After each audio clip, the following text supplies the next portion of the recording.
This is textbook authoritarian takeover 101. I knew I should have taken that class.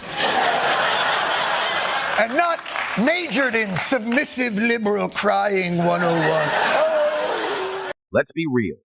Rachel Maddow has never been one to keep things low-key, especially when Donald Trump's name even so much as whispers its way into the news cycle. She's built her brand on high-octane monologues and political theatrics, often diving headfirst into theories that can make even the most committed partisans raise an eyebrow. Some of the wildest accusations in recent memory, they've come straight from that MSNBC desk. 4 hours of Joe Scarborough shouldn't be allowed in this country. and then like Rachel Maddow, like it's schizophrenic at times. Like, yeah, I do think there should be some semblance of an idea that, look, they're kicking progressive ass right now. And if progressives don't organize their media, their think tanks and all that, it's going to continue to happen. It's chaos. And here's where it gets interesting.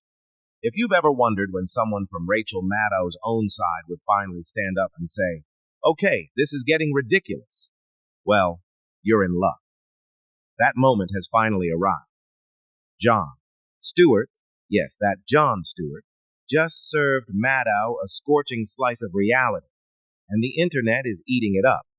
His takedown wasn't just casual commentary. It was a full-on mic drop that had viewers across the political spectrum hitting rewind. Stewart didn't simply toss out a few jokes and move on. He came in sharp, delivering observations that were not only accurate, but long overdue. He called out Joe Scarborough, MSNBC as a whole, and most notably, Rachel Maddow herself. And when he went in on Maddow, it was brutal. No fluff, no sugarcoating, just straight talk. He described her show as schizophrenic. And no, he didn't just mean it's all over the place. He meant it feels like she's living in her own private echo chamber. According to Stewart, it's like Maddow sits there inventing imaginary threats, then reacts to those threats as if they're real, spinning up drama and paranoia like she's having a one-woman debate with her own imagination. This isn't a news broadcast, he implied. It's performance art gone off the rails. Let that sink in. Television is supposed to be a form of communication. You speak. This is textbook authoritarian takeover 101. I knew I should have taken that class. And not majored in submissive liberal crying 101. Oh. She's broadcasting to millions. No pushback, no feedback, no reality check. Just Rachel, trapped in a soundproof bubble, tossing out theories and responding to them like she's hosting a one-woman improv show fueled by triple lattes and late-night paranoia. This isn't journalism. It's performance art, and not the good kind. Now here's where it really gets wild. What triggered Maddow's latest authoritarian alarm bell? Trump firing 17 judges, yes, judges, whom he had every legal right to remove and replace. It's literally part of the job description. But Maddow spun it like it was the opening scene of a political horror movie. She didn't say, here's a lawful action by an elected official. Nope. She framed it as though the Constitution was being boring here for a second, but just getting very real. We now are just another one in the list of countries that has decided to, hey, what the heck? Let's try the strongman thing. There are many more countries in the world governed by that kind of a system than there are governed by ours. We are the only 248-year-old multiracial, pluralistic democracy in the world. And shall we keep it? That's not analysis. It's dramatic fan fiction with a news logo slapped on top. And if you've been watching Rachel Maddow for years, you know this isn't anything new. She takes a routine political move and inflates it like we're teetering on the edge of a dictatorship every single time.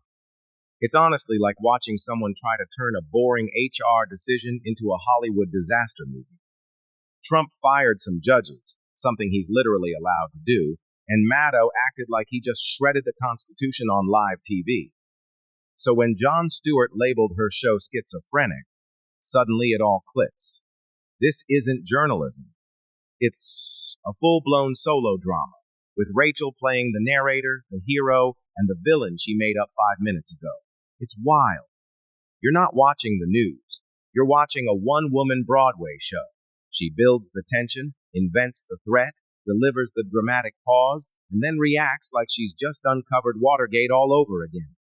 It's a loop, a constant performance where she plays both sides of a fake debate that only exists in her own head. And yeah, A lot of our fellow Americans say we shouldn't. See, what they really don't want is for those tens of millions of Americans to wake up tomorrow feeling scrappy as hell. So now we can work full time on being fricking pirates, on being a thorn in the side to anyone who now intends to try to turn this country into some tin pot tyranny. Hope you are feeling scrappy. Hope you are tapping into your inner pirate energy. Because it is one thing to be a defender of the realm. It is another thing to be in opposition. And opposition can be a lot of things. It can be dangerous. It can also be fun. It would have been nice to win the election. Didn't. Okay. Time to say. Maddow's fear-mongering is in overdrive. Every segment feels like a countdown to doomsday. According to her, democracy is hanging by a thread, fascism is knocking at the door, and the very fabric of America is supposedly unraveling, all because Trump exists. She makes it sound like the apocalypse is penciled in right after her party lost the White House. This isn't news, it's panic theater. Instead of offering perspective, she's lighting the match and tossing it onto an already volatile political gas leak. And viewers, they're getting burned out. Here's the part that really matters. This kind of meltdown doesn't just drive ratings, it drives people away.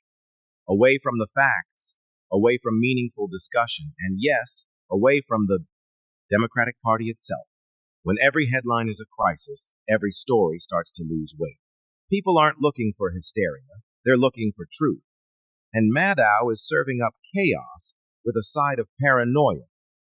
Audiences are growing tired of the endless doom and gloom routine and the constant catastrophizing.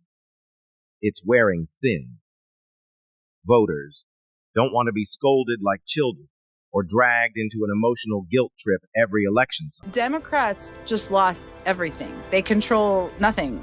They control, they don't control the House, they don't control the Senate, they don't control the White House, and they don't control the Supreme Court. So now is the time to break some, and break some China. They do control. When every setback is framed as a world-ending crisis, people stop listening. They tune out, especially independents and moderates. They're not buying it anymore. They want logic, not lectures.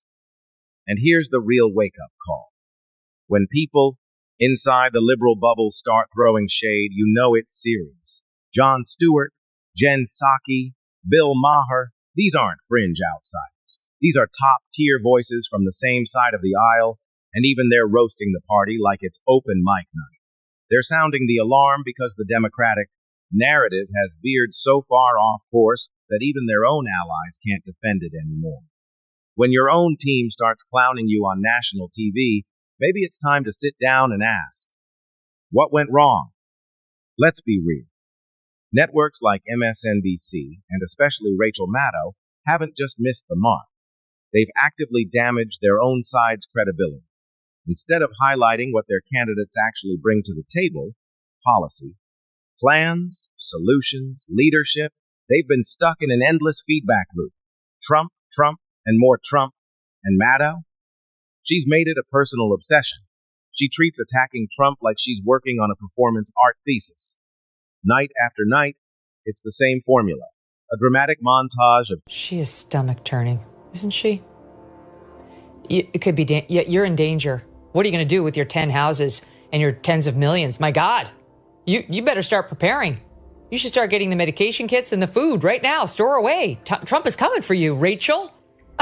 Jeez, could be fun. Could be fun. Oh, yeah. Who would ever know what it's like for MSNBC to be in the opposition? Oh, wait. Russia. But here's the real damage. While Maddow is busy turning molehills into mountains, voters are left with nothing of substance. No real talk of solutions, no clear direction, just a steady stream of theatrical outrage. Sure, it might pull clicks and earn applause from the echo chamber, but when it comes time to vote, people are starting to wake up and realize there's no meat on the bone. And when voters see through the smoke, they don't get mad. They get bored. They tune out. They walk away. And that's exactly what we're seeing happen now. Listening to Maddow rant is like watching someone have a full-blown meltdown over a bad Yelp review. It's exhausting, it's loud, and worst of all, it's empty. You can call it commentary. But the "this is all fascist" argument has become almost a reflex for the left. Donald Trump promised to be a dictator on day one, and he's carried that forward through the entire week. 5 days into this administration, the abuse is already rampant. On a fascism scale of 1 to 10, with 10 being peak fascism, how would you rate Trump's first week?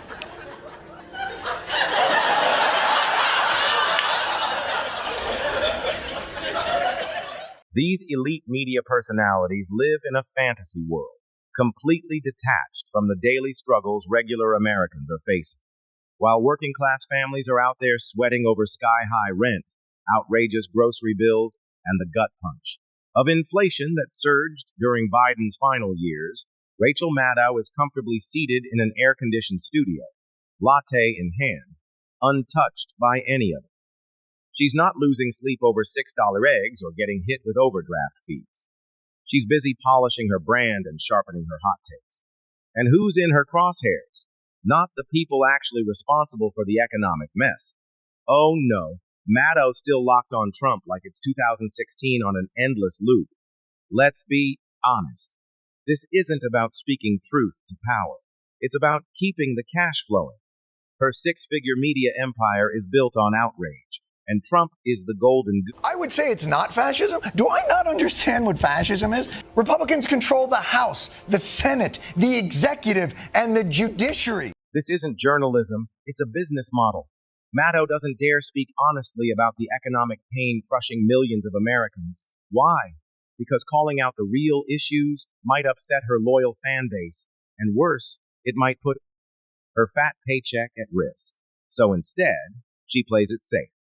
Points at Trump, stirs the pot, and cashes the check. That's not bravery. That's strategy. And people are finally starting to see through it. It's wild how some media figures toss around words like fascist as if they're candy at a parade. No thought, no nuance, just pure drama. All because they're hell-bent on turning Trump into the ultimate boogeyman. At that point, facts aren't just ignored. They're steamrolled. Because let's face it, outrage sells. And in those studios, spinning the narrative matters far more than telling the truth. Jon Stewart, of all people, laid it out clearly. Just because Republicans are currently in control... We know your trick, Madam Pirate, when you're in the opposition, your nobility in your efforts to save the country. You fucking lie. That's what you do. You lie every day. And then you play the victim. What a ridiculous person. She is such a great example of what happens to these media people. The American people voted, plain and simple. The Constitution was followed, not trampled. But somehow media elites twist that into a supposed warning sign for dictatorship. Come on, that's not reported. That's a fear campaign. Jon Stewart's entire point was this.